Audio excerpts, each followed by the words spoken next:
Chapter 5 The Great Gatsby. When I came home to West Egg that night, I was afraid for a moment that my house was on fire. 2 o'clock and the whole corner of the peninsula was blazing the light, which fell unreal on the shrubbery and made him elegant glance upon the roadside wires. Turning a corner, I saw that it was the Gatsby house, lit from tower to cellar. At first, I thought it was another party, a wild rout that has resolved into hide-and-go-seek, or sardines in the box, with all the house thrown upon to the game. But there wasn't a sound, only wind in the trees, which blew the wires and made the lights go off and on again as if the house had winked into the darkness. As my taxi groaned away, I saw Gatsby walking toward me across his lawn. "Your place looks like the World's Fair," I said. "Does it?" He turned his eyes toward it absently. "I've been glancing into some of the rooms. Let's go to Coney Island, Old Sport, in my car." "It's too late." "Well, suppose we take a plunge to the swimming pool. I haven't made use of it all summer. I've got to go to bed." "All right."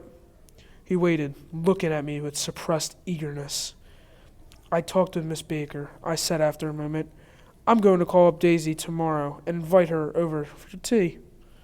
"Oh, that's all right," he said carelessly. "I don't want to put you up into any trouble." "What day would suit you?" "What day would suit you?" he corrected me quickly. "I don't want to put you to any trouble, you see." "How about the day after tomorrow?" He considered for a moment. Then with reluctance, "I want to get the grass cut," he said. We both looked at the grass. There was a sharp line where my ragged lawn ended and a darker, well-kept expanse of his began. I suspected that he meant my grass. "There's another little thing," he said uncertainly and hesitated. Would you rather put it off for a few days?" I asked. "Oh, it isn't all about that, at least." He fumbled with a series of beginnings. "Why," I thought. "Why, look here, Old Sport. You don't make much money, do you?" "Not very much." This seemed to reassure him, and he continued more confidently. "I thought you didn't. If you'll pardon me, you see, I carry on a little business on the side. It's sort of my sideline, you understand? And I thought if you don't make very much, you selling bonds, aren't you, Old Sport?" "Trying to." "Well, this would interest you. It wouldn't take up much of your time, and you might pick up a nice bit of money. It happens to be rather confidential sort of thing." I realize now that under different circumstances that conversations might have been one of the crises of my life. But because the offer was obviously and tactlessly for a service to be rendered, I had no choice except to cut him off there.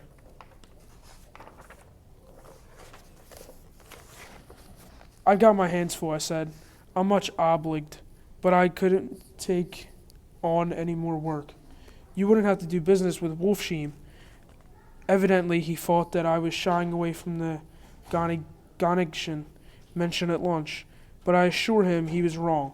He waited a moment longer, hoping I'd begin a conversation, but I was too absorbed to be responsive, so he went unwillingly home. The evening had made me lightheaded and happy. I think I walked into a deep sleep as I entered my front door. So I don't know whether or not Gatsby went to Coney Island or for many hours he glanced into rooms. While his house blazed gaudily on, I called up Daisy from the office next morning and invited her to come to tea. "Don't bring Tom," I warned her. "What?" "Don't bring Tom." "Who's Tom?" she asked innocently. The day agreed upon was pouring rain. At 11 o'clock, a man in a raincoat, dragging a lawnmower, tapped at my front door and said that Mr. Gatsby had sent him over to cut my grass.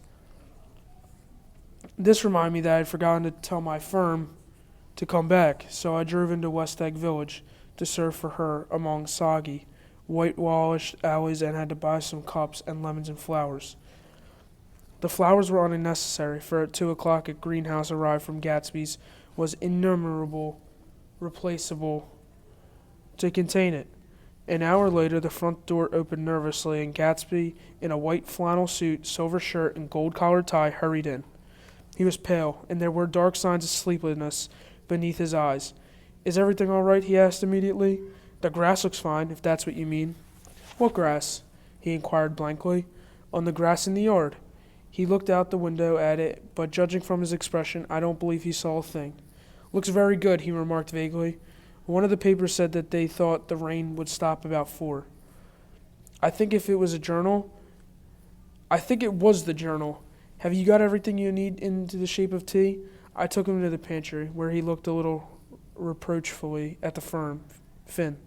Together we scrutinized the 12 lemon cakes from the delicatessen shop. I don't know how to say that, I'm sorry. Will they do? I asked. Of course, they're fine. And he added hollowly, old sport.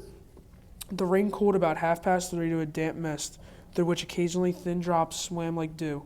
Gatsby looked with vacant eyes through a copy of Clay's Economics, starting at the finished tread that shook the kitchen floor, and peering toward the bleared windows from time to time, as if a series of invisible but alarming happenings were taking place outside. Finally, he got up and informed me, in an uncertain voice, that he was going home. Why's that? Nobody's coming to tea? It's too late. He looked at his watch as if there were someone pressing demand on his time everywhere.